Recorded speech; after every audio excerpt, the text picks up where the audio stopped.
Welcome to Saga Thing, where we're putting the sagas of the Icelanders on trial. I'm John. And I'm Andy.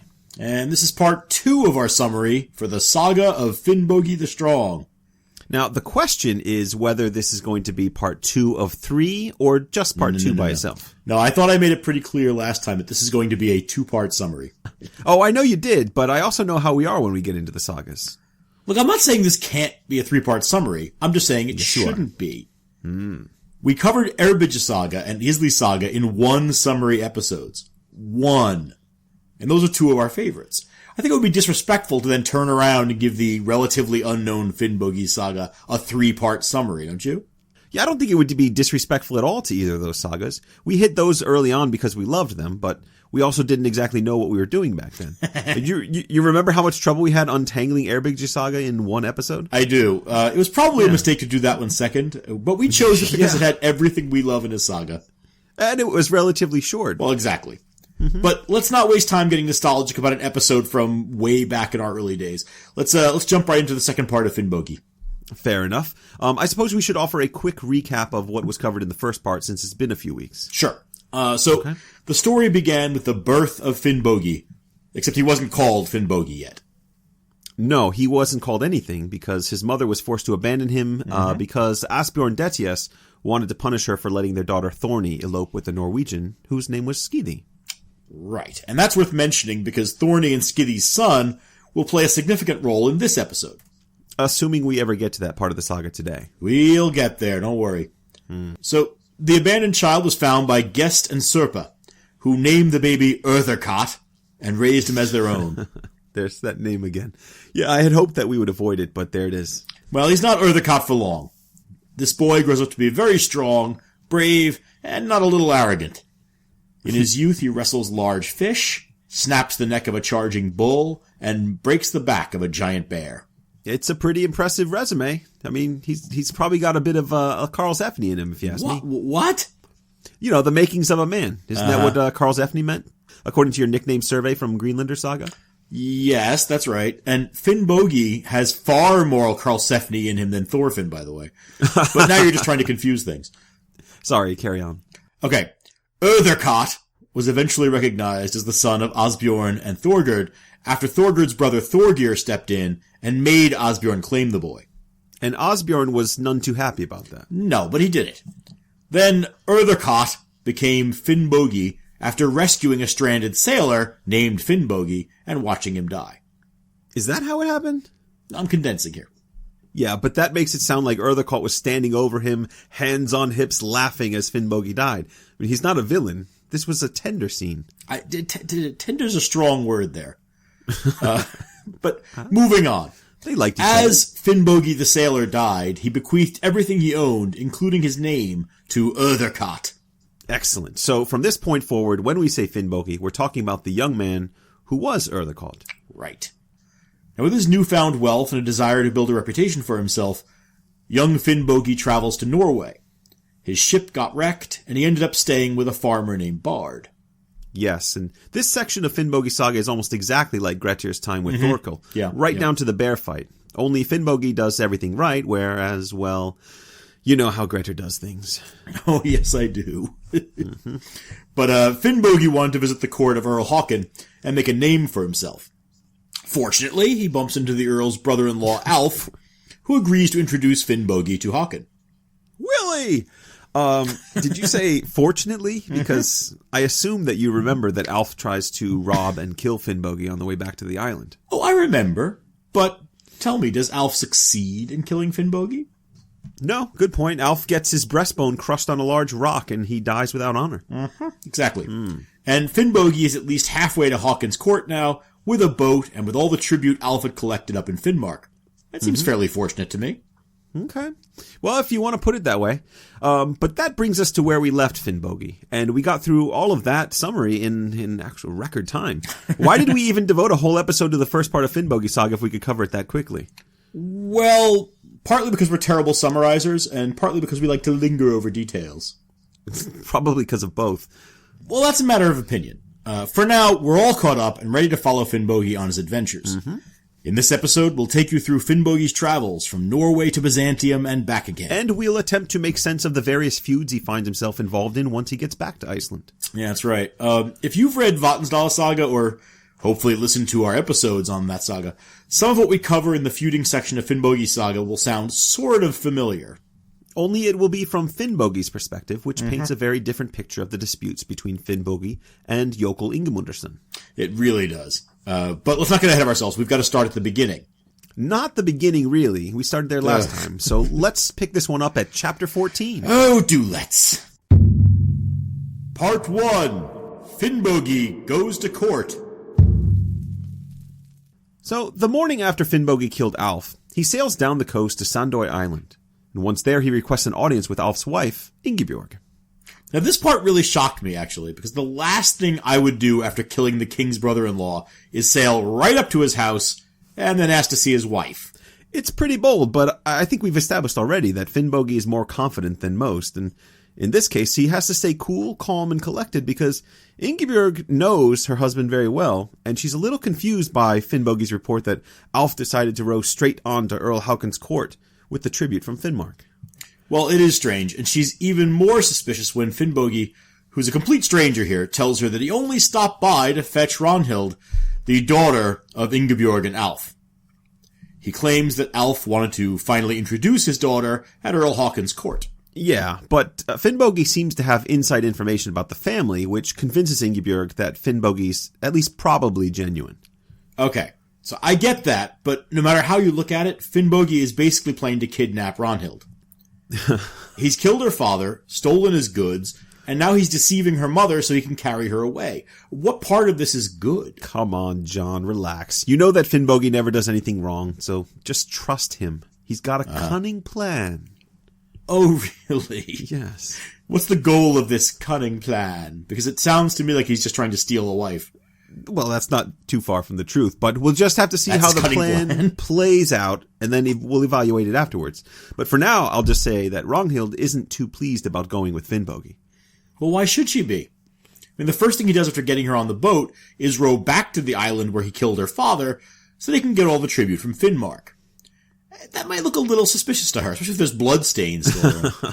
No, remember that the cave was up high. They had to pull the boat up there. So, but she is a little suspicious. Now, don't forget, there's a very direct exchange in the boat on the way to that little island, so she knows before they get there. Oh, that's right. I think there's a good candidate for notable witticism in there. Oh, there was. Yeah, it's about halfway through Chapter 14. So let's do this. You can be Ingebjorg, okay? Okay, so I'm Ingebjorg? Yeah. Why? Well, because you're a more convincing woman than me. Oh, dear. I feel really bad for anyone who has to choose between us as the woman.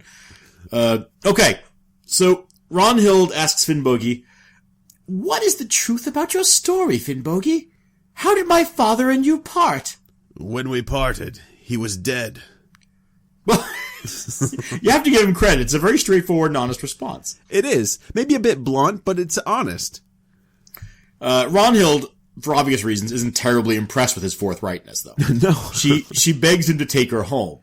But Finnbogi, of course, isn't going to do that, because as he says, "I took you because you must come with me." It's an odd response. Yeah. You must come with me. I mean, obviously that's what Finnbogi wants, but his answer doesn't really tell her why she's been kidnapped. Yeah, and it's not surprising that she then bursts into tears. But Finnbogi's not a brute, though. He comforts her by saying, "Cheer up. I'm not going to behave dishonorably towards you." Oh, that's very comforting. Yeah. Well, I assume that's what she's imagining. It's the worst kind of thing, right? So it would probably be somewhat comforting to know that he doesn't have hostile intentions. And he really, really doesn't. Finnbogi basically brings her to straight to Lade, where Earl Haakon ruled, and then he entrusts her to the Earl's nieces with strong words about the kind of care that she's to be given. And with the money he's collected throughout his youth, Finnbogi manages to gather a large band of men around him. Yes, and this little detail is kind of odd to me. The author mentions very briefly that on his way to Trondheim, he stops at a harbor and spread his money around liberally. I mean, it's just one sentence, but it seems as if he's gathering a troop to support him in Earl Haakon's court. Well, no, I think that's right. If things go south because of the whole killing the king's brother-in-law thing, which is that. bound to come out, then you'll have some supporters at least. But I actually think he's making an effort here. He's trying to arrive at court looking like a big deal. Isn't he already a big deal by this point? I mean, everybody knows about the bear thing, and people ask him about that thing wherever he goes. So, we didn't mention it earlier, but the first thing Ingiborg does when Finnbogi arrives is to ask how he killed the bear. Well, sure, but should he have a band of followers because of that? Well, I think most of what we've read in saga literature suggests that he should. Finnbogi has proven to be a very impressive young man. He's better than most, if not all. So why shouldn't he have a band of followers?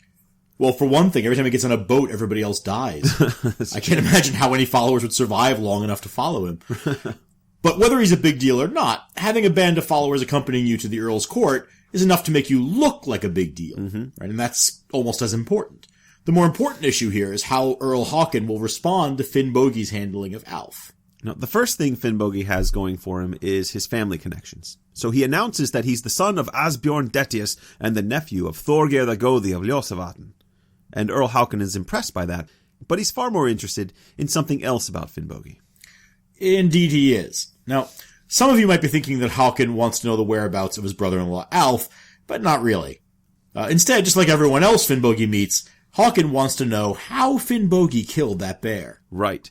And in typical Finnbogi fashion, he says, "That doesn't matter to you. You won't kill a bear that way." What is with this guy? Would it hurt to have a little tact? No. I mean, this is the guy you're trying to impress, and you have to start off by being snotty? What's the big secret anyway? I really don't know. I wonder if he reveals the secret, then he's afraid that the mystique will go away. I mean, this way Finnbogi can keep people interested. So he's kind of got the whole celebrity thing all worked out. Okay. Haakon does eventually get around to asking about Finnbogi's travels, which of course leads to a brief exchange about Alf. Yeah. It's actually a pretty good one. Should we run through it? Yeah, sure, let's do it. You've got the regal bearing, and so you be Haakon. Oh, thank you. So I'm the likely candidate to be both a woman and an earl in your eyes? Well, I just like hearing your silly voices, so don't blame me for working in ways to get them out of you. All right, so I'll start with the first question. Okay. With whom did you travel from the north? I came from the north with your relative Alf Afterkombe. Where did you two part? He remained behind on an island. Why did he do that? Because I killed him. And scene. Thank you. You gotta love the way Finnbogi handles these conversations. I mean, the guy has to be a little crazy. Or just supremely confident in his abilities and in the justness of his actions. So no real problem there. Earl Haakon does get really angry after hearing that Alf is dead, claiming that his brother-in-law was his closest friend. And at that moment, it looks like Finnbogi may have miscalculated. Now, I have to just pause a moment here and say, what does it say about Earl Haakon if a guy like Alf is his most beloved friend? You know what? My wife asked the same thing as she read through this part. And the more I read, the more I started to think that there's something to that question. I got the impression that the Earl is not meant to come off very well in this saga. No. I mean, he's not really bad, but he's not good either. I mean, obviously everybody in this saga who's not Finnbogi is meant to come off as less good than Finnbogi. Sure. I mean, there's a clear agenda here. But Haakon is definitely being painted with not a very nice brush here. Yeah. For our listeners, this is Earl Haakon Sigurdsson, who ruled Norway in the late 10th century. We run into him a lot in sagas, actually, but I don't recall him ever being represented in such a negative light before. No, he's usually an okay guy, which is actually odd given the family. Earl Haakon has a complicated history that's probably worthy of its own saga brief. So there's one more saga brief for the list. But you're right, he is a fascinating figure. I'm curious how he's portrayed throughout saga literature, if you do like a comparison. I know he's often just a stock royal figure, so I wonder if those authors aren't really thinking terribly hard about who or what he really was. Kind of like how we mentioned King Athelstan in England, being used a lot with no historical basis for the character. Yeah. I mean, Haakon isn't a very good Christian. Well, that's an understatement. He had a huge falling out with Harold Bluetooth because Harold wanted him to abandon his pagan beliefs and practices, but Haakon was very stubborn about that, and his paganism no doubt contributed to the uprising against him. Right. So maybe, this is a theory, but maybe this author is aware of that side of Haakon and is expressing his disapproval. Yeah, it could be. Given his reputation, I would think twice about getting this guy mad at me if I'm Finnbogi. So So what is Finnbogi doing here? Well, Finnbogi's alleged cunning plan is about to come to fruition. Oh, that's right. I almost forgot he had a cunning plan. He does. First, he explains that he killed Alf in self-defense. Well, of course he'd say that. That's not a great plan. Well, but then he offers himself a more capable but less dastardly man in Alf's place. Not bad. And finally, he reports that he's brought Ragnhild with him from Sandoy. Mm-hmm. And this bit of information is key, I think, to Haakon's sudden change in mood. Yeah, I caught that too. And I was thinking about it. I've got a theory as to why. But why don't you explain what happened here? To put the most sort of realpolitik explanation on it, Ragnhild is a female relative, which means that Finnbogi has just given Haakon a welcome bit of political capital. Yes, that's it. That's exactly what I was thinking. There's like a little detail in the abduction of Ragnhild that helps support this interpretation. When Finnbogi explains to Ingebjorg, Ragnhild's mother, that he's come to take Ragnhild to Earl Haakon's court, he says that he knows how much Ragnhild has wanted to go, but has never been allowed to go. So that tells me, and I think this scene confirms it, that Alf and Ingebjorg had been holding her as a bit of political capital of their own for a while, likely against the wishes of Haakon. I think that's right. And when he learns that he has Ragnhild under his control, Earl Haakon is much more forgiving of Finnbogi's offenses. Mm-hmm. It's clear now to him that Finnbogi is both intelligent and capable if he's able to take out Alf and plan ahead as well. And it really is an impressive bit of planning on Finnbogi's part, I'll admit that. Yeah, it's very well executed. But I thought that Finnbogi was planning to take Ragnhild as his own wife. Well, that's still in the cards, perhaps. But he can't just claim her without first establishing his value. And that's what we'll see in the next section. Part 2. The Trials of Finnbogi. Finnbogi's time with Earl Haakon starts out on somewhat rocky footing. Mm-hmm. Sure, he's delivered Ragnhild, but Haakon's not about to welcome Finnbogi into the fold just yet. Wait, everything we just said about Finnbogi's cunning plan doesn't matter then? Great, so much for that claim. No. I suspect that without a band of supporters, a good reputation, and a peace offering like Ragnhild, Finnbogi might have been killed immediately. So I'd say the cunning plan worked, I think, because Finnbogi at least has a chance now, and bringing Ragnhild is a big part of that. I mean, an equally good plan would have been not to go to Haakon's court, but okay. Now, while Finnbogi is, at least for the moment, given the Earl's forgiveness and his blessing to stay at court, it's pretty clear that Earl Haakon plans to get revenge on Finnbogi one way or another. Right, because he's basically given Finnbogi a public pardon for killing Alf. He has to figure out another way to accomplish this goal. And he does this by arranging a series of wrestling matches for Finnbogi. And Finnbogi doesn't have any choice in the matter. He's got to wrestle. Right. Now, the first match is against a young man that the text describes as a blåmaður, which is supposed to be some sort of dark-skinned man. The Earl tells Finnbogi that the blåmaður isn't likely to spare him, and he's right. As they wrestle, Finnbogi realizes that the man's strength is enhanced by magic. So when the man attempts to drag him over to a large rock in the field, Finnbogi does the same thing he did in the fight against Alf. He lets himself be dragged to the rock, then he quickly spins around, knocking the man onto the rock. And with that, Finnbogi breaks the blåmaður's back over the rock. This, of course, displeases Haakon, who is now starting to feel threatened by Finnbogi's strength and apparent willingness to kill Haakon's best men. So because of this, he doesn't want to see Finnbogi again for a while. Now, just a second here. Mm-hmm. I actually did several days' worth of research on the blåmaður. I hope we're not just going to breeze right by him like this. You just ran right through that episode. There are more wrestling matches to cover here.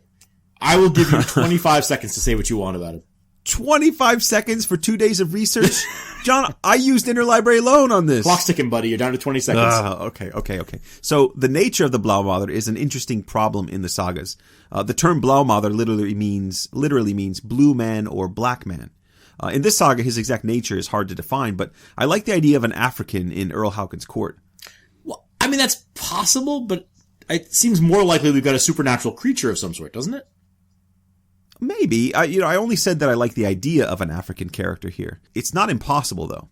If you look elsewhere in saga literature, you'll find a lot of blue men, often in groups, actually, who are all from Africa. I see what you did there. You like that? That's very nice. So, later on, the term is used to describe Muslims as well. The name's even used by Snorri Sturluson in the opening infamous of Snorri Sturluson? Yes, the infamous story, Sturluson. In the opening of Yngling Saga in the Heimskringla, he uses it to describe a place called Blauland, or Blackland, which is a term that he's using for Africa. And then a few lines later, he uses Blaumadr to describe the race of people one might find in a place called Svitjoth, which is north of the Black Sea. Okay, it's interesting, but tick-tock, tick-tock. Oh, you shush. You already interrupted me a couple times. But the term is used elsewhere, as you said, to describe supernatural beings as well. In some instances, the Blaumadr is a demon. These are usually in Christian texts, like Saints' Lives. And then in others, the Blaumadr is a troll-like creature. Well, I mean, it's true. Finnbogi does say that this Blaumadr is much more like a troll than a real man. Yeah, he does, and that's appropriate, because whatever Earl Haakon's Blaumadr is, being hideous and unnatural is one of the key features of the Blaumadr. Now, I think it more likely that we've got a blending of types, which isn't unusual for the Blaumadr. This one is a different color than everyone else in court. Right. And it also uses magic of some kind, and it has superhuman strength. And so it's clearly on the border between man and other, man and demon, or something else, if not completely something else. Right, and I think it's interesting that Haakon, given his paganism, would have a man like that at court. Whether it's a demon or an African or a Muslim or whatever it is, it highlights the author's discomfort with the Earl and his court even more. Exactly what I was thinking. And I'm going to conclude with this. While the Blaumadr is often depicted in a negative light, the authors rarely make a big deal of their dark skin, and I find that really interesting. The issue's always their use of magic, or in the case of Muslims, their belief in the wrong god. So however you look at it, the Blaumadr represents otherness in saga literature in some really fascinating ways, and it's well worth looking into more deeply, and there's a bunch of stuff written on this. That is certainly true, but your 25 seconds is long since up.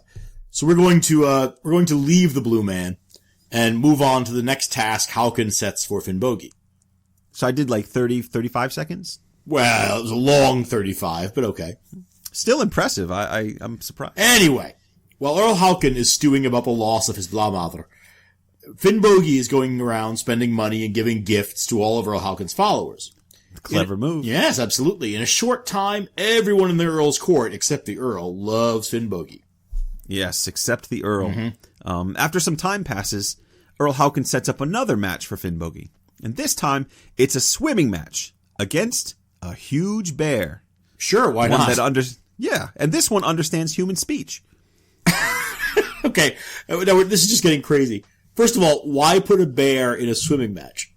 Well, it's an excellent swimmer, of course. Of course, You sure. go to your best. Silly of me to even ask. And why does this bear understand human speech? Because he's an intelligent bear. Is he smarter than the average bear? Oh, hey, boo-boo, you want to go diving? Now, again, there's something very odd in this saga about Haakon's court. The nice part about this contest is that Haakon tells Finnbogi that he fully intends for the bear to kill him. That's nice. Well, at least he's being honest. But you keep saying this. The fact that the two of them are being honest with each other doesn't actually make either one of them better people. I didn't say they're better. I just said it's a good thing that they're being forthright. He does say that if in the unlikely event that Finnbogi wins, then he'll be more fortunate than most men. So there's a lot at stake here for Finnbogi. Right, like not dying. Yes, exactly. The race starts off with a bad sign for Haakon. When Finnbogi starts swimming, the bear just lays down at Haakon's feet and refuses to get in the water. Yeah, the bear probably heard what happened to the other bear that tangled with Finnbogi. But Haakon's not having any of that. He forces the bear into the water and the race is on. But it's really not so much a race as a contest of who can hold their breath the longest. And Finnbogi appears to be losing at first. He is losing, and then he remembers, suddenly, that he's got a knife around his neck, which he then uses to stab the bear through the shoulder while they're both underwater. Oh, that's cheating! In such a way... Oh, and he does it in such a way that no one can see that the bear was stabbed. Oh. And this eventually tires the bear out, and it dies. We're not laughing at the loss of a bear. Yeah, it's a sad... He's single-handedly reducing the bear population of Scandinavia. Right. So it's a sad loss, but it's a great victory for Finnbogi. With no bear to compete against, he then does all sorts of tricks in the water to impress the crowd. Now, I wonder that he's in the ocean, so what kind of tricks are they talking about? I know he's supposed to be an impressive swimmer and all this stuff, but all I can imagine is him doing little handstands underwater with his pale legs poking for the audience to marvel at. I hope he's got more tricks up his sleeve than that. Synchronized swimming trick. Without anyone to synchronize with is not terribly impressive. I'm not sure what else he could be doing, though. Anyway, whatever he's up to, he eventually comes ashore and greets the disappointed Earl Haakon, who just muttered, "So, did you kill my bear, then?"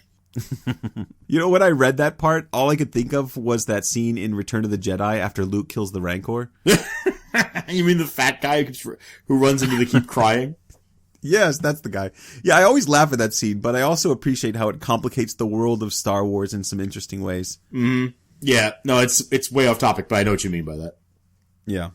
Yeah, there's like emotional depth there, right? So it's clear based on that guy's reaction, at least, that the Rancor Keeper and the Beast had a very close relationship. Mm-hmm. So I always wonder about the story behind that moment. Who is this guy? What kind of life did he lead? And what goes into caring for a Rancor that would create such a genuine emotional response from him? I actually remember reading a movie review of Return of the Jedi, talking about that exact moment as being the magic of Star Wars. Yes. That everyone has someone who loves them, right? And that even the most sort of minor character who would just be a special effect in another movie has at least a hint of a backstory and has someone who loves them. Yeah. Anyway. But, how did we get on this? This isn't a Star Wars podcast. So tune in for our new podcast, Star Wars with the Saga thing, guys.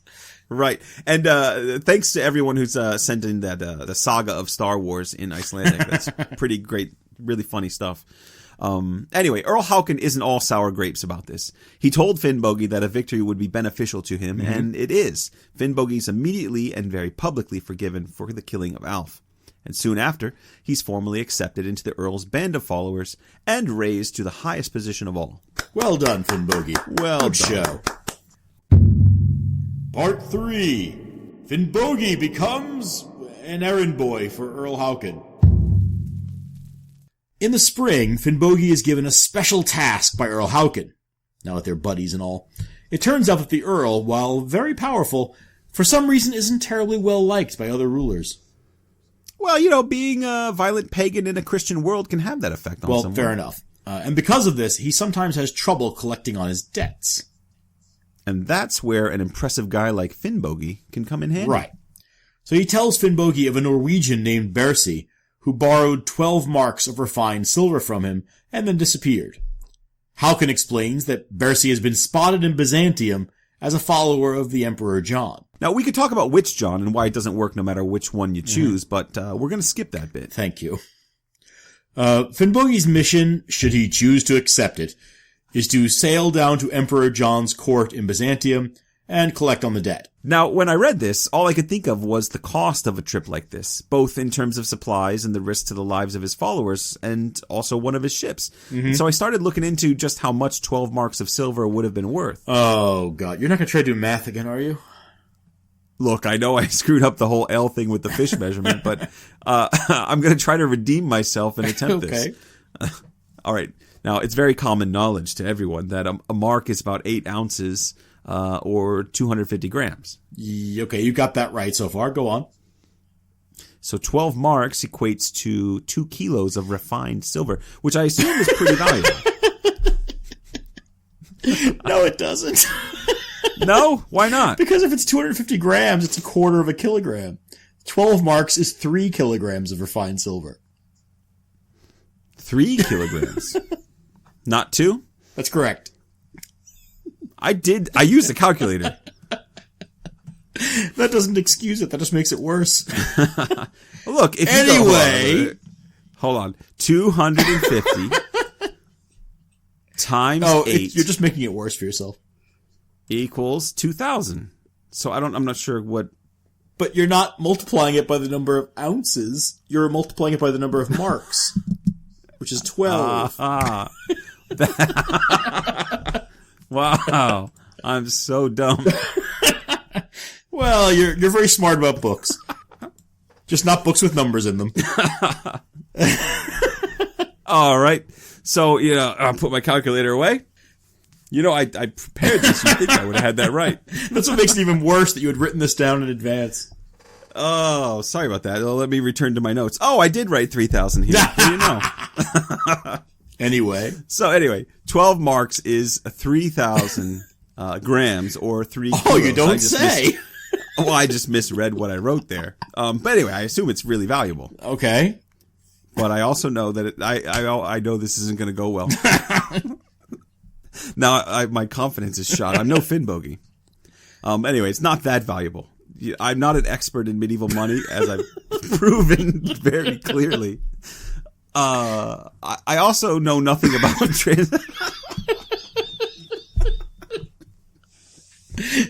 I'm going to try to get through my notes here. Just be quiet. Stop laughing. Anyway. I don't know anything either about its purchasing power, and what that is in modern terms, but to the best of my knowledge from very scanty research, clearly, and poor math skills, 12 marks isn't really that much money, at least to someone like Earl Haakon. Right, no, absolutely. I did quick research on the internet, and what I found was that 12 marks seems to equate to the cost of like a small cottage, which is hardly worth sailing from Norway to Byzantium for. Well, I'm not going to question where you got your info. I think you should. You might want to think about it. I'm going to guess that it's worth a little bit more than you're allowing. Although, certainly not enough to warrant the trip. So that's absolutely right. But that's only if you're assuming the trip is about the money. This is a warrior king with a reputation for tyranny and treachery. You can't just let a guy like Bersi take any amount of money, especially 12 marks of silver, and suffer no penalty. Or 3 kilos of refined silver. 3 kilos, as the math tells us, and suffer no penalty. I mean, look how he responds to Finnbogi's very reasonable killing of the murderous Alf. Right? This guy doesn't mess around. Well, and that's the only explanation I could come up with as well. I mean, it just seems silly to start with the pretense of trying to collect money. I mean, why not just simply say, this guy named Bersi tried to make a fool of me. I want you to go kill him, no matter how much it costs. Right, well, he could have just killed Finnbogi, too. But instead he created those weird athletic displays, hoping that Finnbogi would be killed that way. I guess this is how Haakon likes to do business. I guess it does highlight his underhandedness, which maybe is the point. I don't know. Yeah, I think that sounds right. But it's also worth noting that, we talk a number of times in this podcast about the economy of honor, right? The game of honor. Right? And that's really what's going on here. There's more than one way to negotiate currency. And the honor of a man like Haakon is how he enforces other people paying their debts. Right? So there's absolutely that factoring in here. That's worth far more than the silver, is that you want to be known as the kind of guy who will track you down to the ends of the earth over a debt if necessary. Right. Yeah, that's true. But before Finnbogi leaves, he does ask Earl Haakon to keep Ragnhild at court and not let her return home to Sandoy or get married. See? There's more here. Plans coming together nicely now, isn't it? It does appear that way. Anyway, like a good little errand boy, Finnbogi gathers a few men and sets sail for Byzantium. When he gets there, he arranges a meeting with Emperor John. And just like with Haakon, he gathers a troop of supporters and makes a very flashy entrance. Emperor John's impressed with Finnbogi's bearing and heritage, but he has one important question for Finnbogi. Oh, God. He's not going to ask how Finnbogi killed the bear, is he? No, you were actually closer with your little bit of blasphemy there. He asks Finnbogi, who do you believe in? Oh, that's right. Yeah, it's a question about his faith. It is. And Finnbogi responds with, I believe in myself. Which is, cute and very, very Icelandic in the sagas. But not necessarily the best answer to give the Byzantine emperor. He's almost certainly looking for a very specific and Christian answer. Sure he is, but Finnbogi wouldn't be Finnbogi if he gave the expected reply. Well, I think at this point, this is exactly how I expect Finnbogi to reply. Right. Emperor John isn't impressed with Finnbogi's bravado, though, but he's willing to work with him on the Bersi issue. He invites Finnbogi to winter with him in Byzantium. And that sounds like a lovely holiday. Well, it does. And it is. Finnbogi's allowed to stay the winter and trade his goods. By the way, he has goods. In the spring, an assembly is called, and Emperor John forces Bersi to repay his debt. The emperor then adds an equal amount, which would be how much more, Andy? I think it's a total of 6 kilos of refined silver. He explains that he's only paying that extra amount because of how impressed he is with Finnbogi. Well, can you blame him? What a guy. Yeah, sure. So the Emperor's so impressed, in fact, that he asks Finnbogi to put on a display of his strength. Oh, brother. Yeah. No, it's just one feat of strength after another with this guy. It is. I would love to get to some saga action, but we really are dealing with an author here who is interested in creating a kind of Superman. I mean, what's the body count so far? Where's the feuding? It's almost like we're barely in a saga. There. We're getting there very soon. Don't worry. I know. I mean, you realize that we are halfway through the saga at this point, right? Oh, I do, and I'm having a blast with it. Finnbogi Saga may not be the most sophisticated saga we've read, but it's damn good fun. And now, John, on to that feat of strength. No, you forgot something. What did I forget? The Emperor is going to ask Finnbogi and his men to convert to Christianity. Oh, that's so nice of him. Yeah, I don't know if it's optional. But Finnbogi gives him a bit of that old, oh, thanks, but no thanks. Hey, now that's a bit misleading. What he says is, I will promise you that if this preaching comes to the north, I will be among the first to accept it, and I'll urge all who listen to do the same. Well, yeah, which basically is what I said. Thanks, but no thanks. For now it is, so yeah, okay. But guess what Finnbogi does next? Oh, something beefy, no doubt. Well, he steps forward and he picks up the throne with Emperor John still sitting on it. Ooh. And then he carries it around in front of everyone and puts it back down. What a guy, I guess. What a guy. Yes, the Emperor is so impressed by this that he gives Finnbogi a sword, a shield, and a gold ring weighing 10 ounces. Now, how many grams would that be, Andy?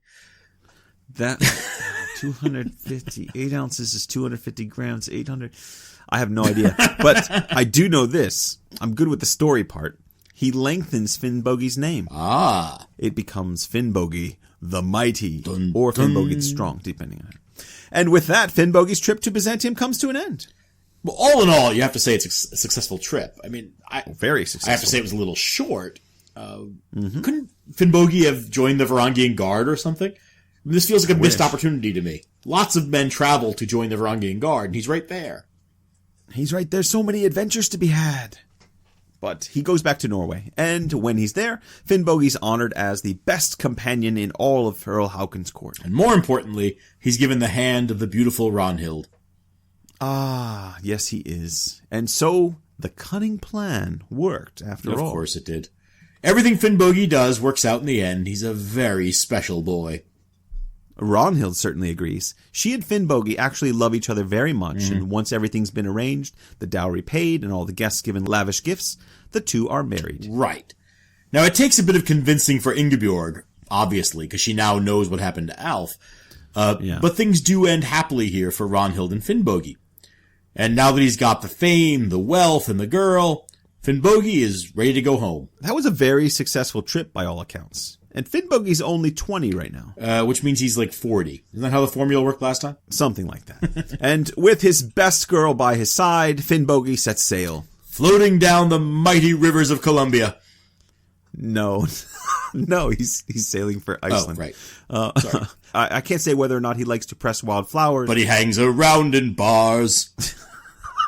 I didn't expect you to sing that. But I'm sure he does. So now Finnbogi's back in Iceland, John, and you know what that means. Hopefully it means the body count is about to go up. Exactly. Part 4. Finnbogi and the Brettings. In the autumn after Finnbogi's return, he and Ragnhild are celebrated at a feast prepared by Thorgeir, Finnbogi's powerful uncle of Ljosavan. Finnbogi's given 5 stud horses with yellow dun coats, and Ragnhild is given a large gold ring, a belt, and a fine cloak. Right, now everyone in Iceland is just buzzing about the return of Finnbogi and his exploits overseas. Yes, and most people are very excited about Finnbogi's accomplishments. But not everyone appreciates having this famous hero in the district. No, there's always a bit of jealousy, especially a man called Uxi who lives nearby. Now, he is married to Bretting's daughter. Now, we didn't mention the Bretting family in the first episode because they didn't really play a significant role, but they are included in the first chapter genealogy of the region as one of the region's original families. Bretting's the name of the father, and his sons are the Brettings. Right. I think anyone who's familiar with the sagas can predict what's about to happen when an obscure character is introduced with reference to his family connections. Especially when the saga makes it very clear that he's a terrible person. Uxi's described as a small, miserable-looking man with a grumpy disposition. And he's got a lot of children, and very little money to support them. And because of this, Finnbogi's success rubs him the wrong way. Well, the good news is we won't have to put up with him for long. No. Uxie and the Bretings are apparently not big fans of Finnbogi. Uxie in particular hates Finnbogi with an irrational passion. And so, as one does when one is filled with hate, Uxie decides to do something about it. Which is really not smart on his part. I mean, if he knows anything about Finnbogi, he should realize that he's got very little chance, especially if he attacks by himself. I think it's clear that Uxie is not meant to be terribly bright. One day, Finnbogi is up in the fields tending to his horses when he sees Uxie running toward him across an open field with a double-bladed axe. Oh, how subtle of Uxie. Nothing like catching your superhuman opponent off guard. Oh, we can't even pretend that this is a cunning plan. Mm-hmm. It's an embarrassing plan. Not cunning at all. Not even a little. Mm-hmm. It gets worse. When Uxie gets close, he swings at Finnbogi, and of course misses. Oops. And the momentum of the swing causes him to fall flat on his face. Oh, my goodness. He gets up and tries a few more times, but he just can't manage to land a blow on Finnbogi. Eventually, Finnbogi grows tired of watching Uxie attack. He takes his cloak off, sweeps Uxie's feet out from under him, and there's so much strength behind this blow that Uxie falls over, bangs his head on a stone, and dies. Well done. Now, if I understood that correctly, Finnbogi swept the leg? He did. Oh, if only Uxie knew the crane technique. No one can defend that. Right. It is an illegal kick, by the way. Daniel should have been disqualified. Now, Finnbogi handles this whole affair really well. He knows Icelandic law. He immediately rides to Uxie's house and tells his wife what happened. He even gives her a gold ring weighing 6 ounces as a first payment for Uxie's death. Which is... 6 ounces. How many grams, Andy? 6 kilos, thousands, 4. Anyway, it's well beyond what he should be doing. I understand the kind of legal things going on here, but yeah. So anyway, Uxie clearly attacked Finnbogi, so he doesn't really owe anything. No, he did, but I think we've seen this before in the sagas, and I think Finnbogi feels really bad about what happened. Often in these situations, when a truly incompetent person tries to play with the big boys, the hero doesn't kill them, right? Remember Grettir sitting down one of Snorri Gothe's sons and plucking the weapon out of his hand and saying, "You don't want to kill me." Yeah, exactly. This is not for you, little boy. Right? There's a sort of sense that you kind of you're almost gentle with people who are that far below your class. And I think he does feel bad. He doesn't mean to kill him. Yeah, I don't think so, but he did kill him all the same, and his father Osbjorn predicts that the Bretings are going to take the killing very personally and cause a lot of trouble. Which is not surprising, and they do. As expected, the Bretings are upset. They quickly bring a suit against Finnbogi for the killing. And it's a ridiculous suit, obviously, because Uxie attacked Finnbogi. Which is why Finnbogi refuses to pay any compensation beyond the gold ring that he gave to Uxie's wife. And in the context of the sagas, I think that's more than reasonable. Sure that is, but the Bretings are not reasonable people, and thank God they aren't, because we wouldn't have much of a saga if they were. Fair enough. So the Bretings storm off and then call in Eyjolf Valgerðarson, a well-respected chieftain and kinsman. Now, I have to offer a bit of background on Eyjolf Valgerðarson. Oh, of course you do.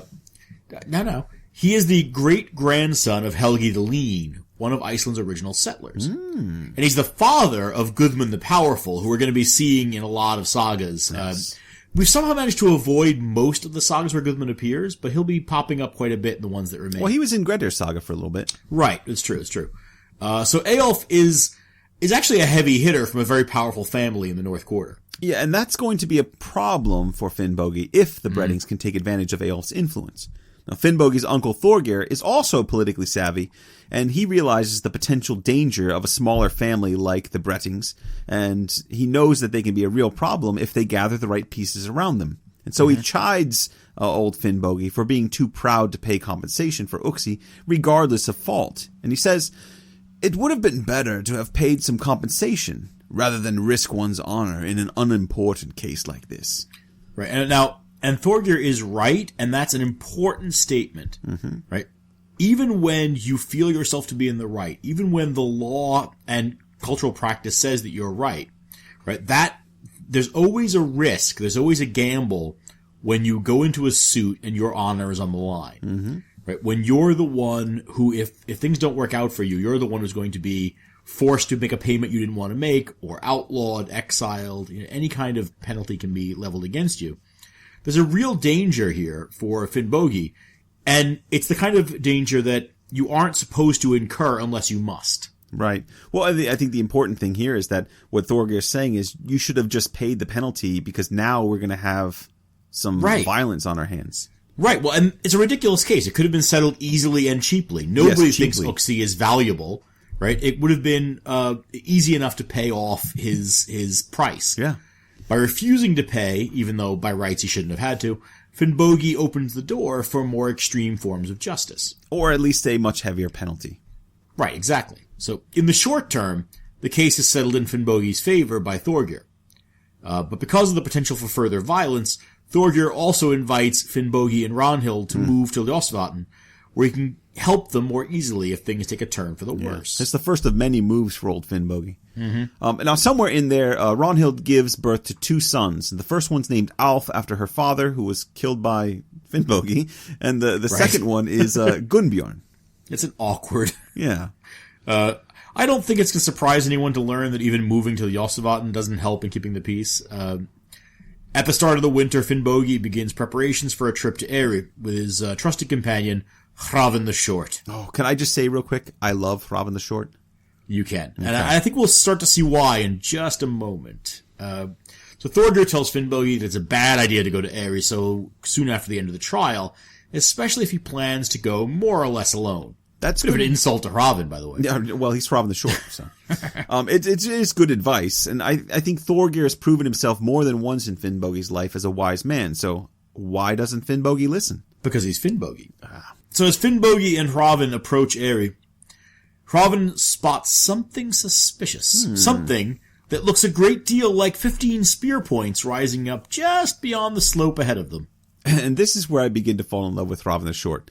He promptly tells Finnbogi that it would be totally okay if he wants to change directions now. I mean, neither Hrafn nor anyone else is going to think ill of them if they do that.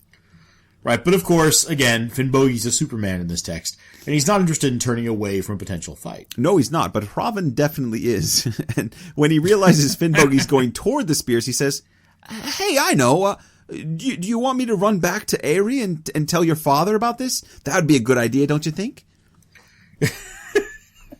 Something tells me that Hrafn the Short got his nickname from more than just his size.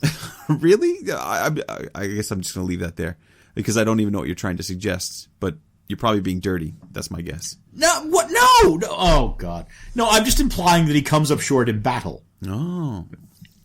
You're the filthy one around here, buddy. That's fair. So, Finnbogi isn't going to let Hrafn run away with his tail between his legs, is he? No. Finnbogi grabs Hrafn and drags him with him straight toward the spear points. Physically drag him there. And indeed, there are 15 men there. 3 Brettings, 2 sons of Inge, and 10 other men. It's pretty clear what they're doing on the heath, and Finnbogi challenges the Brettings and the Ingesons to step forward and test themselves against him. They refuse to take him on 5-1. But Thorstein Brettingsson thrusts at Finnbogi with a spear. But Hrafn the Short lunges in at that moment and breaks the spear before it could hit. So who's coming up short in battle now, huh? No, not Hrafn. Nope. He's a feisty little guy. It's the last thing he'll ever do in this saga, I think. Well, Thorstein pulls his sword, takes a swing, but hits Finnbogi's shield. Finnbogi strikes back, hitting Thorstein in the head with a stone. Finnbogi throws a lot of rocks. He does throw a lot of rocks. The rock knocks Thorstein unconscious, and then Finnbogi cuts his head off. That seems a little bit extreme. He was already unconscious. Well, that's the best time to kill somebody. Really. Plus, if he didn't, he'd just come back and try to kill Finnbogi again. That's true. Now, what are all the other guys doing while this is happening? I imagine it takes a few seconds for Finnbogi to hit Thorstein with a rock and get his sword out. You got to aim it, line it up, and then you cut off the head of the unconscious guy. So they're just sitting there watching, waiting patiently for their turn? Yes. It would appear that's exactly what they're doing. I think this is the same logic that bad guys use in Bruce Lee movies. Yeah. Right? Surround him with 20 guys and then one at a time attack. Yeah, we'll see. He'll get tired eventually. Well, I guess if that's the approach, I don't see how having those 15 men really matters at all. But I guess it's not a good idea to group up in close quarters during a sword fight. So maybe I'd wait my turn too.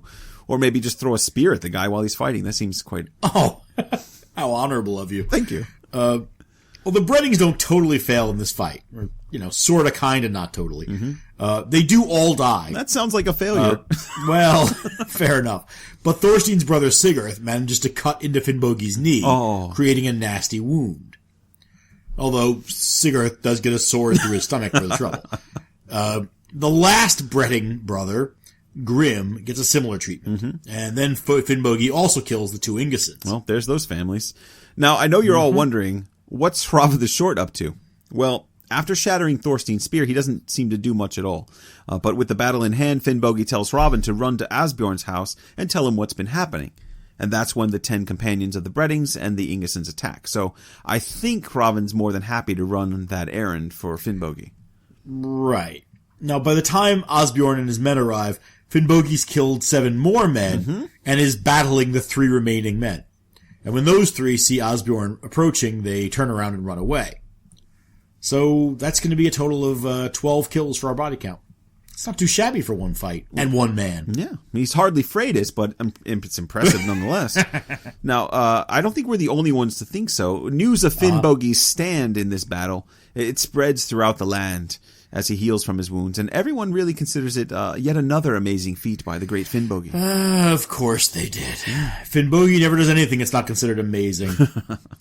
It seems like he's got a cheering crowd to greet him as he exits the outhouse every morning. Well, that's right. Nice image there, John. All right. So, do you remember old Eolf Valgerdason? Yes, the powerful kinsman of the Brettings. Right. Well, it turns out he's not all that powerful because when he brings a suit against Finnbogi for these deaths, not much comes of it. Finnbogi has his uncle Thorgeir the Gothi, and his father Asbjorn, and he's also got the support of Earl Haakon of Norway, so lots of people behind him. Well, okay, wait. To be clear, it's not like Earl Haakon is going to get involved in this. Well, Finnbogi just has a stronger reputation at the Thing because of his friendship with Earl Haakon. Right? It makes him a more noble figure, but a Norwegian can't get directly involved in an Icelandic court. True, but don't forget he's married to Earl Haakon's niece, and that connects him to the Earl by marriage, so it is more than just a reputation thing. Right, no, yes. Okay. So, and with the force of all of that stuff behind him, it's not difficult for Finnbogi to win the case. And so, what good is Eolf Valgerdason in the end? Well, in this case, not much good at all. No. Although one of the stipulations of the final agreement in this case is that Finnbogi and Ragnhild have to leave the northern quarter altogether. That decision really bugs me.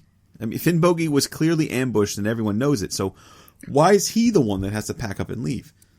Well, one, trouble seems to follow the guy wherever he goes, but according to the case outcome, everyone assumes that Finnbogi, having become so powerful, will likely seek revenge on all of his enemies without redress.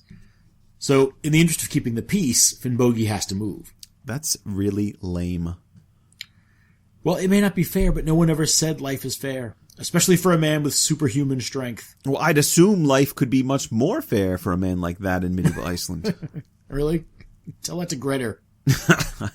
I'd rather not. He'd probably smash my head in with a rock. Possibly.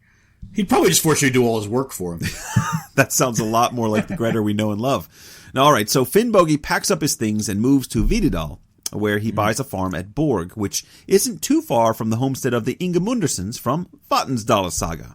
Right. Now, as we said earlier, I can't remember if it was this episode or the last one at this point, Finnbogi's saga is a fairly obscure text, but it is known primarily as a rebuttal to the depiction of Finnbogi and his nephew Berg in that saga. That's right. And we're about to look at the Finnbogi and Jokul Ingimundarson feud from the other side. Huzzah!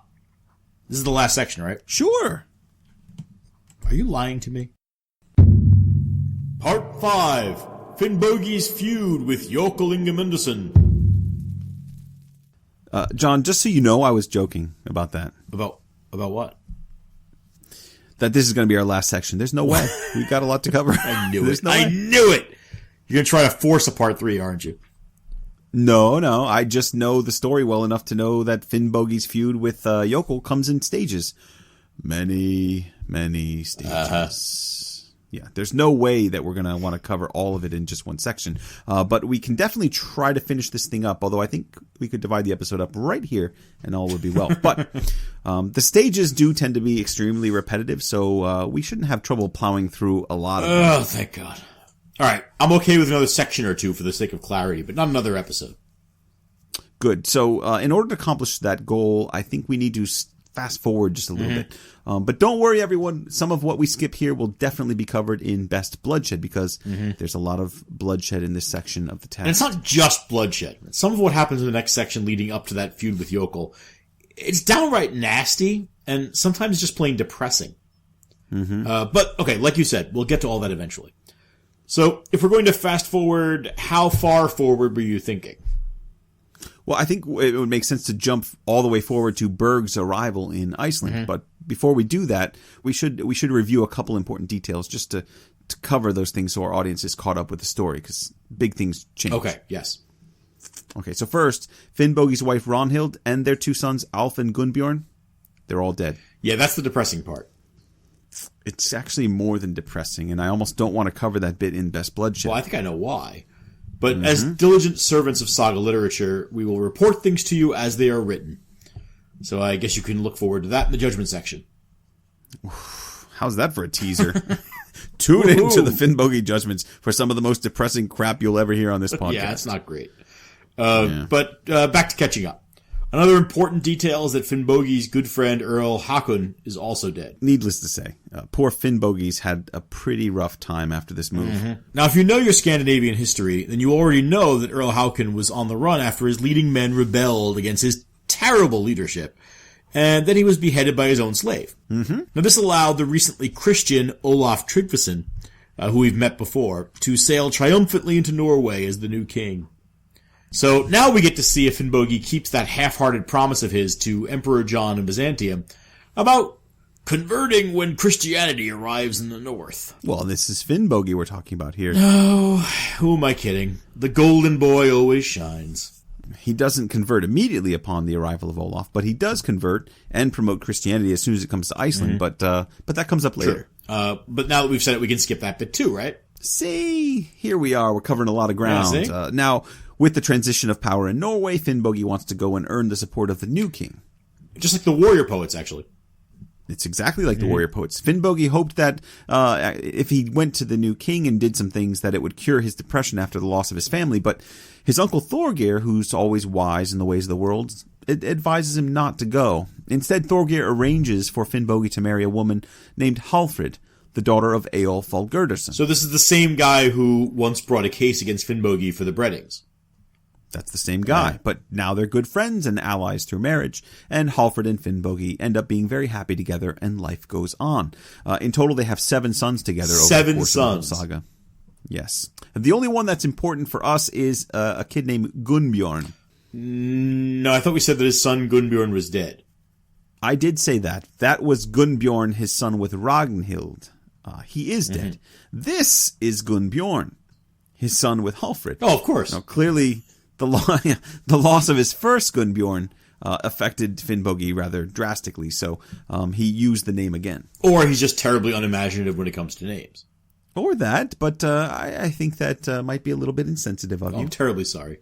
Now, the only other thing we need to cover before diving back into the more detailed review is the origin of Jokul's hatred for Finnbogi. So why don't you cover this part? Okay.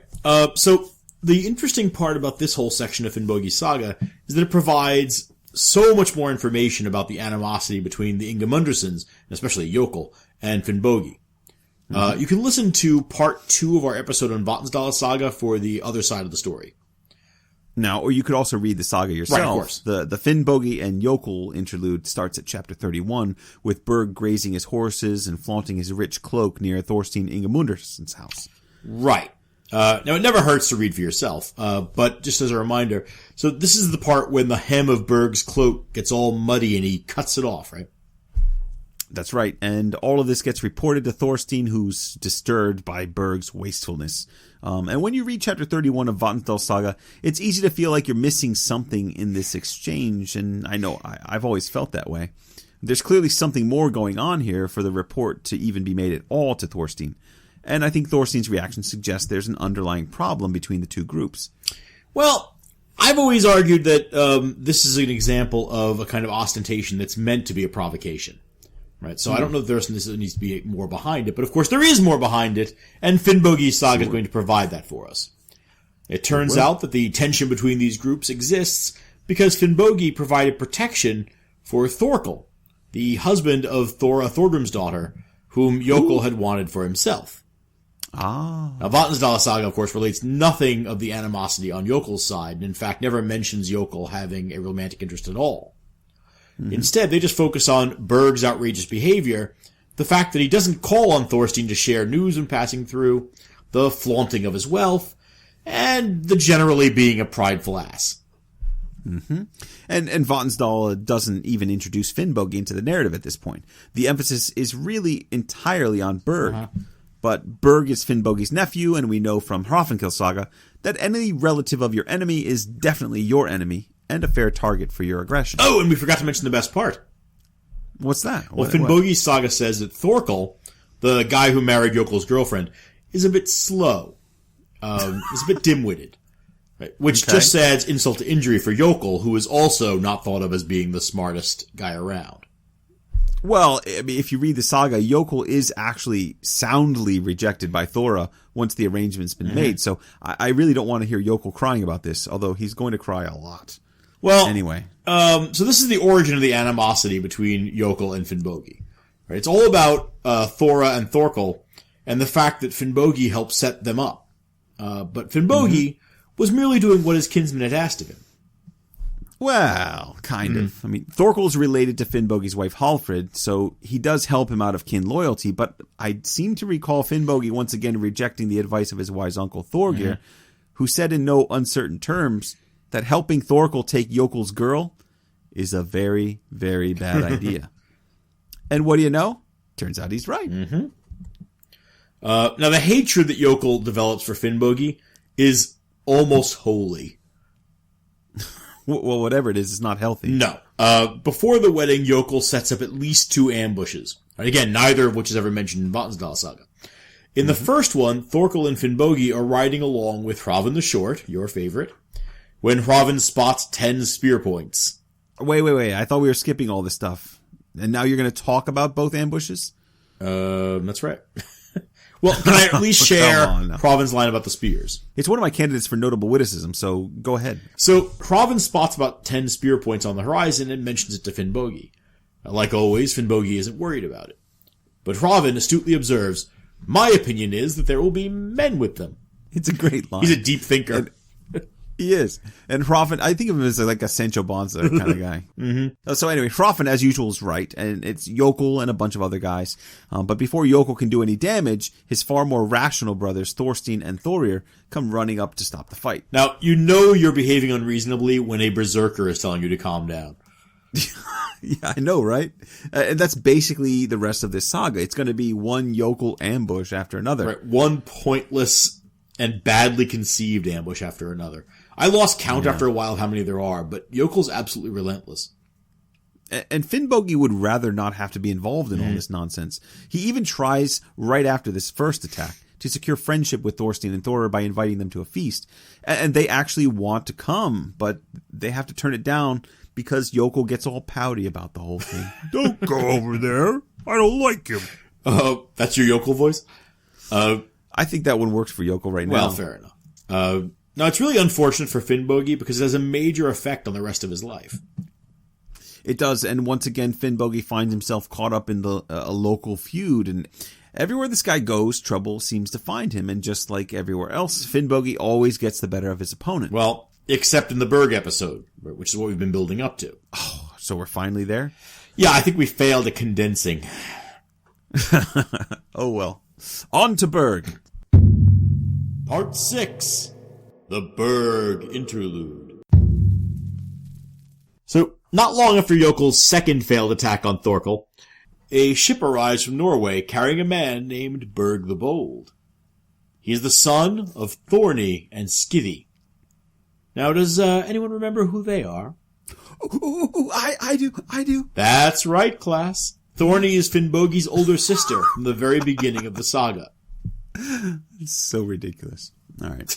Now, you know, John, by eloping with Skeethi, Thorny is indirectly responsible for Finnbogi being exposed as an infant. So I kind of wonder what kind of relationship they have. Well, it never really comes up, right? She never returns to the saga. No. But Berg and Finnbogi get along really well, even if Hallfrid doesn't like Berg and his wife Dala all that much. I'm glad you said that, because I found that an interesting detail. Berg the Bold comes across as a really arrogant jerk in Vatnsdæla saga. Though much less of a jerk in Finnbogi saga, this little detail suggests that there may be something to that depiction of him. I can see this guy flaunting his fancy clothes and acting a bit too good for the neighborhood, so I think that's what he's like. So he's a little bit like his uncle Finnbogi. That's not really a fair comparison, but you're a little bit right. People tend to feel threatened by Finnbogi and annoyed by his confidence. I don't think Finnbogi necessarily behaves badly, but he's very confident. So I'm not sure that he puts a lot of effort into changing that perception, and maybe that's where the whole pride thing comes in. Okay, so Finnbogi saga and Vatnsdæla saga agree on several points about the conflict between these two groups. In both sagas, the two families are invited to a local wedding because of kinship ties and regional politics. Both sagas also report a terrible storm on the day of the wedding feast that makes things difficult for Finnbogi and Berg on their way to the feast. Now, they end up having to swim across a river in the cold, which freezes their clothing and makes things even more miserable. It's another impressive feat of strength for Finnbogi, since he basically forces his way through the drift ice and drags Berg along with him. Now, I think the only difference here is that Berg is the one who performs the amazing feat of strength in Vatnsdæla saga. Now, I suspect that's because Berg is the focus of the Vatnsdæla narrative. Finnbogi's almost a side note. Yeah, that makes sense, and it's a convenient and harmless shift that helps maintain the focus on the person who's most important. But still, it sounds more like something Finnbogi would do. Sure. So, when Finnbogi and Berg arrive at the wedding, they're eager to get to the fire. Which is quite understandable, being frozen and all. Yeah, their clothes are frozen on them. Now, in Vatnsdæla saga, Berg's cloak is frozen solid, making him much broader than usual. And as he approaches the fire in that saga, he accidentally bumps into Thorstein Ingimundarson, causing the Vatnsdæla chieftain to lose his balance and nearly fall into the fire. Jokul sees this and immediately flies into a rage, smashing Berg between the shoulders with the butt of his sword. Which is Adertangi, the sword that Grettir didn't care much about. Yes, the famous Adertangi. Berg is thrown to the ground by the blow, which causes him a lot of embarrassment. And Thorstein anticipates trouble, so he tries to settle things by apologizing for his brother's brutish behavior. He even tries to offer compensation. But Berg is too angry and he storms out of the feast. Then, in the spring, he brings a charge against the Ingimundarsons to the local thing for this damage that was done to his reputation. And that sets up a scene where he tries to get the Vatnsdæla brothers to stoop low and crawl under a turf arch as a sign of humility. And that's how Finnbogi ends up challenging Thorstein to a duel, while Jokul challenges Berg. That's a nice summary of the Vatnsdæla episode. And things are, again, quite similar in Finnbogi saga. Only Berg doesn't accidentally bump into Thorstein. Instead, Jokul pushes Berg toward the fire as he walks by. Right. That's inconsiderate and dangerous and unlikely. But we're going to assume for now that the Finnbogi version of events is going to be our story. So, Jokul is clearly the aggressor this time. Definitely, John, there's no call for that kind of behavior. It's dangerous. But Berg, on his way down, falls into a man whose name is Cole, who's tending the fire. And Cole... Wait. You're just going to run by that? Run by what? The guy tending the fire is named Cole? It's rather an overly convenient name for a fire tender. It is. Yeah, maybe that's why they gave the job to him, though. Like, who's going to tend the fire? Get Cole to do it. Right. He catches easily. Maybe the author just chose the first name that came to mind when coming up with the fire tender idea. But anyway, Cole is a guy, and he shoves poor Berg to the ground for bumping into him. And that's where Finnbogi steps in. Oh, so he's going to pummel some guys, isn't he? Not exactly. He's not Grettir. No. What he does is actually kind of hard to explain. I can't actually describe it myself, so I'm just going to read it, okay? Go ahead. All right. So Finnbogi saw that, and with one hand grabbed Berg's fur coat between his shoulders and raised him upright with all his weapons. At the same time, He supported himself with the other hand on Jokul's shoulders and leapt over him with all his equipment and landed standing up, amazing everyone with his strength. Oh, there he goes again, showing off with his acrobatics. Yes. I'm not even sure how that would work. Well, I call it Finnbogi physics. But, the amazing acrobatics distracts everyone from the brewing fight, and the feast isn't ruined, and nobody storms out like in Vatnsdæla Saga. And as a sign of goodwill, Thorir, Jokul's brother, even gives Finnbogi several fine horses as a gift. So I think a bit of clowning always lightens the mood after a tense exchange, and Finnbogi knows that. Oh, there you go. So I'll just try that at my next faculty meeting? Is that what you're suggesting? Ooh, please do, and please record it. No. Except all isn't well. No, nothing's well here. Finnbogi's content with his fine horses, but Berg's not feeling compensated for the abuse he took from Jokul and Cole. As the night is winding down and Finnbogi is preparing to leave, Berg steps up to Cole and whacks him in the head with the flat of his battle axe, knocking Cole unconscious. Now that is how you start a feud. Well, yes. But he'll come to regret that blow. Finnbogi's saga skips the stuff about Berg going to the thing in springtime and the whole turf arch humiliation. Which makes sense because, Berg got his revenge at the end of the party, and it wouldn't be very smart to bring a suit after that. Instead, Finnbogi's saga just jumps forward and simply says that hostilities continued until finally a double duel was set. Finnbogi would fight Jokul, and Berg would fight Thorstein, which is the opposite from Vatnsdæla Saga's arrangement. Well, and I think that's because in Vatnsdæla Saga, the emphasis is on leadership in the Gothar. Right? So the author puts the two leaders of the district against one another. Yes. Finnbogi's saga isn't about leadership. Oh, really? Well, what's it about? Have you figured that out yet? It's about how awesome Finnbogi is. That's right, yeah. But right now, it's also about the specific feud between he and Jokul. Yeah. Yeah, ultimately, who's fighting who doesn't matter, and as you all know, they never actually fight each other anyway. Right. Now, in both sagas, Berg's wife or mistress or whatever she is, and it's different in different sagas, uses magic to conjure up a storm to prevent the duel. She thinks it's a good idea because she's afraid Berg will be killed otherwise. Which is a very reasonable fear. I think he would be. What's interesting is that Vatnsdæla Saga makes a point of saying that Finnbogi knew nothing of the plan to use magic. And then Finnbogi Saga says that he did know about it, but he told Dala, who is Berg's wife, that it was a terrible idea. He's worried that if they do this, it will bring great shame on everyone because the duel should be fought as planned. Well, he's right. Because of the storm, Finnbogi and Berg missed the duel. Now, in Vatnsdæla Saga, we get to see Jokul and Thorstein make this Herculean effort to get there on time, which is where Jokul raises then a scorn poll against Finnbogi and Berg. So Finnbogi was right. It's his first major loss, his only major loss, and it's a huge blemish on his honor. So here's what I find interesting about all of this. Most of the people who write about this saga, and that's really only a very few people. Yes, it is. So if you're looking for something to write about, here's one. But they make a big deal about how Finnbogi Saga is a response to Vatnsdæla Saga's portrayal of Finnbogi in this episode. But as we're going over it here and I'm looking at this thing, I'm not really seeing that deeply negative portrayal of our hero. In both sagas, Finnbogi's just supporting his kinsman, which is reasonable. The troublemakers in both cases are actually Jokul and Berg.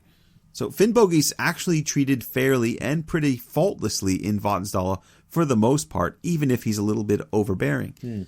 So I mean, to me, it's not enough as I look at it to warrant a whole saga being built around this giant rebuttal.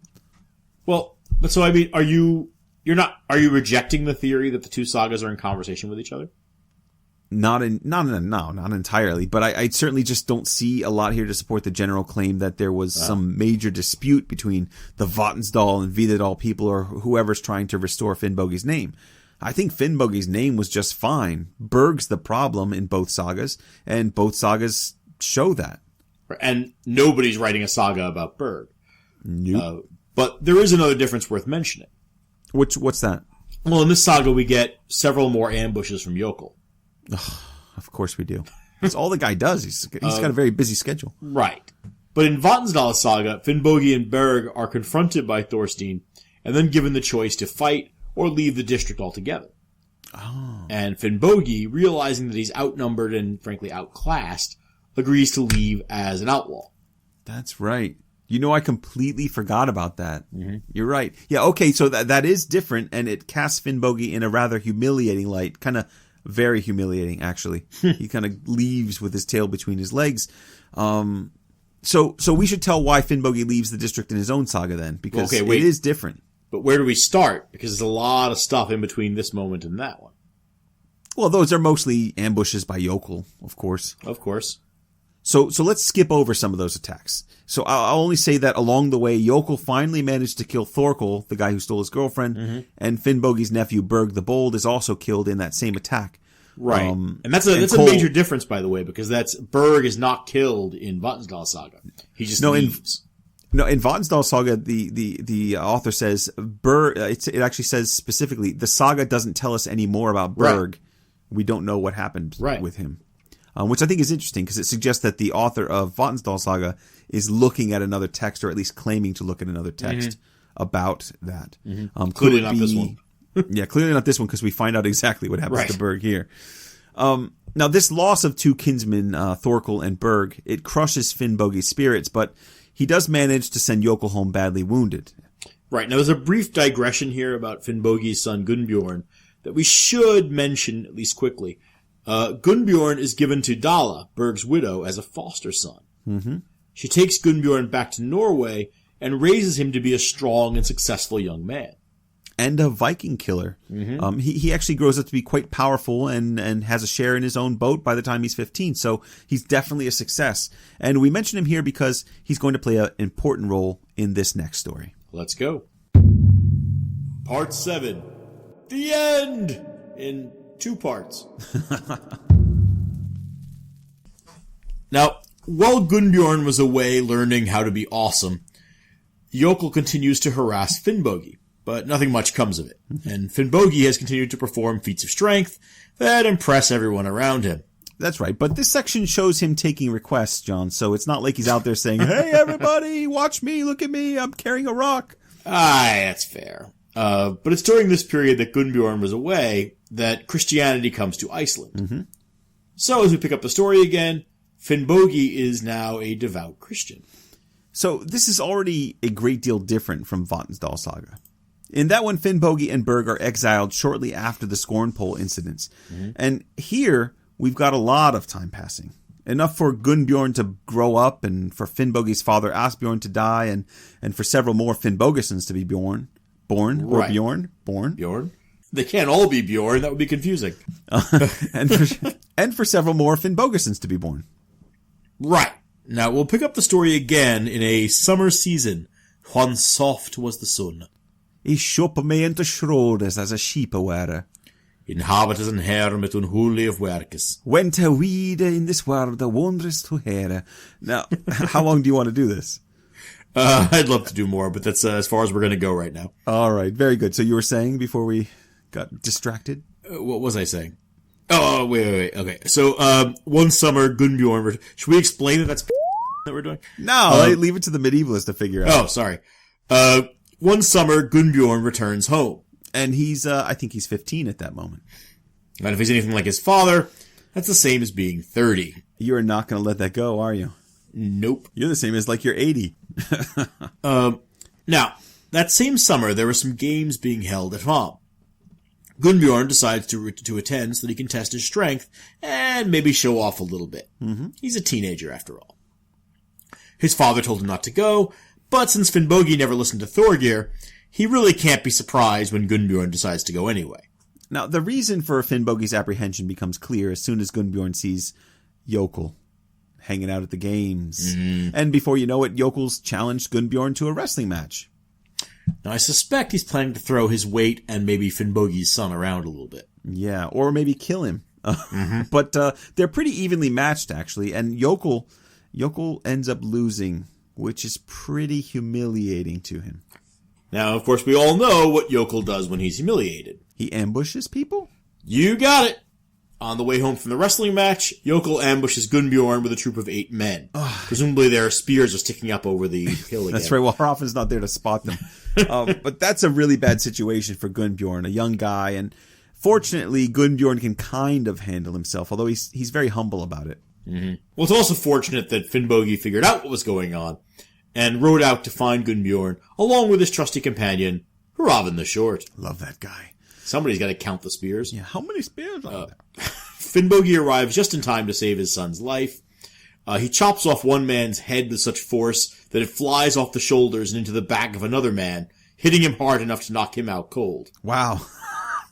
That's really using your head there. Don't start. Maybe? It's a shame he wasn't more headstrong. No! This pun thing is kaput. Oh, very clever. Bilingual pun. Trilingual, actually. Why don't you try finishing the story, or there really will be a part 3 to this summary episode. Let's see what you did there. Alright, so Finnbogi and Gunnbjorn kill off 4 more of Jokul's men before they stop fighting. Jokul's once again badly injured, and he's ready to go home. And is again a failure in his mission to kill Finnbogi. And there's a great speech by Gunnbjorn here about the whole situation. It wraps it all up nicely. Oh, yeah, I like that part. Go ahead and read that. Okay, so Gunnbjorn urges his father to stop fighting, and then he says, "They are overcome and completely beaten. You can well be contented that Jokul has always attacked you with a large force, and that he has always lost men, and never left an encounter with you unwounded. It would be the opinion of the people in Norway and in other places where you are most famous for your feats of prowess that it is a petty matter to exchange blows with the Vatnsdæla people, even though you will kill one of them after another." Ouch. Yeah. Now, if that's not worse than any scorn poll, I'm not sure what is. Mm-hmm. Jokul looks really bad in this saga. Yeah. Almost cartoonishly bad. Yeah, and it's written down, so it's kind of... It's going to last a lot longer than a scorn poll. There you go. But I think this is why scholars like to point out that Finnbogi's saga is something of a rebuttal to Vatnsdæla rather than being a fully fledged saga in its own right. But whether it is or not, this certainly makes Jokul look like a raging failure. And he, in this saga anyways, he really, really is. But Finnbogi doesn't have the power in this region, and he doesn't have the family connections that he once did. And so the following summer at the Althing, the problem of Jokul and Finnbogi is brought up for conversation. Yeah. Now everyone agrees that something must be done about this constant feuding. They decide that Jokul will continue to attack Finnbogi, and Finnbogi will keep on winning. So the only solution to the problem is, as they've done before, to have Finnbogi move away.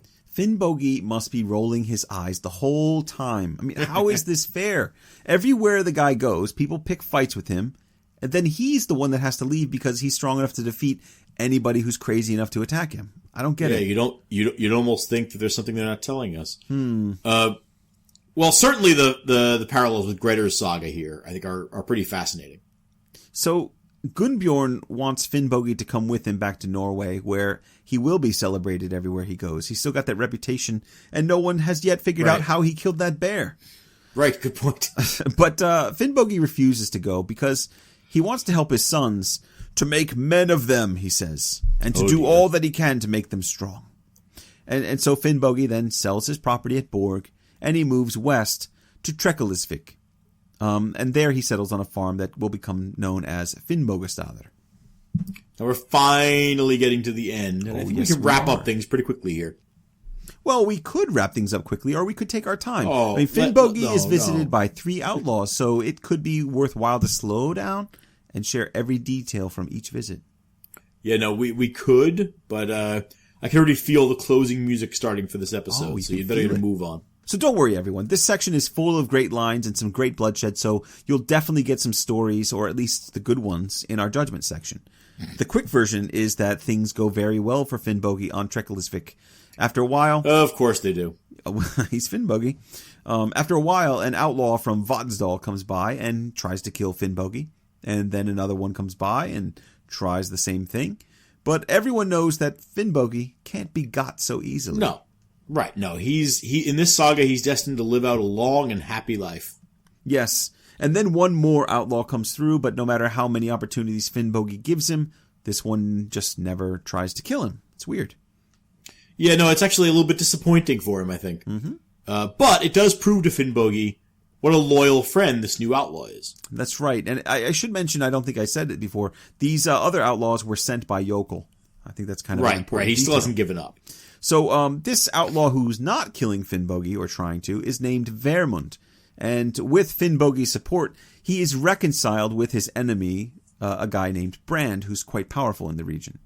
Right. Now we're moving really fast now. We haven't even discussed Brand, but Finnbogi impresses Brand when he doesn't kill him despite having a huge advantage. And because Finnbogi's actually a really great guy. Right. He's exactly what Grettir could have been if he had a positive attitude. Oh, stop it. Finnbogi is a fiction. I think it's very clear. He's a fairy tale hero. But he's an impressive one all the same. Well, yeah, of course he is. That's what it means to be a fairy tale hero. No. And the story has a fairy tale ending. Brand is so impressed with Finnbogi's handling of the Vermin situation, the manner in which he spared his life and all that Brand becomes his closest friend and ally. The following summer, he even manages to work out a resolution to the feud between Finnbogi and Jokul. Well, yeah, that part is a little bit, huh? I know, right? And Finnbogi thanks Brand by giving him the ring, the shield, and the sword that Emperor John had given him back in Byzantium. Mm-hmm. Everything gets neatly finished and tied off with a pretty little bow. The Ingimundarsons, and this is just incredible to me, the Ingimundarsons even invite Finnbogi to move back to his old farm in Bor. But he refuses, and he lives out his life happily to an old age at Finnbogastav. What a lovely ending to a lovely saga. The saga concludes and tells us that Finnbogi was considered the most excellent of men on account of his size, his strength, and his courtesy. He appears, and you can tell, when he say courtesy, you can tell there's a romance influence there. Right, absolutely right. He appears in many sagas, and he is considered to have been the most famous and most excellent of men. Now, I don't want to spoil anything about my final rating, but John, I'm going to say I wholeheartedly agree. What a guy. And I'll reserve comment for now. So I think that does it for us. If you'd like to share your thoughts on the saga of Finnbogi the Mighty with us, please do so by getting in touch on Twitter. At SagaThingPod. Or on Facebook. Where we are Sagathing Podcast. Or leave a comment on our website, sagathingpodcast.wordpress.com. Now, we've got a lot of new listeners lately, so welcome aboard to everyone who started listening in the last month or so. And I want to thank everyone who listens and has been spreading the word about our little podcast. It's very helpful. And if you really like us, you can log on to iTunes and leave a rating and a comment about how amazing you think we are. It is actually wonderful reading through those comments. It warms our little hearts. Now, we look forward to reading more, so please, everyone, don't be shy. Get out there. Okay, I think that about does it. Yes, and we'll be back very soon with our judgments, where we will fill in some blanks and relive some of the best moments in Finnbogi Saga. Until then, thanks for listening, everyone. Bye for now.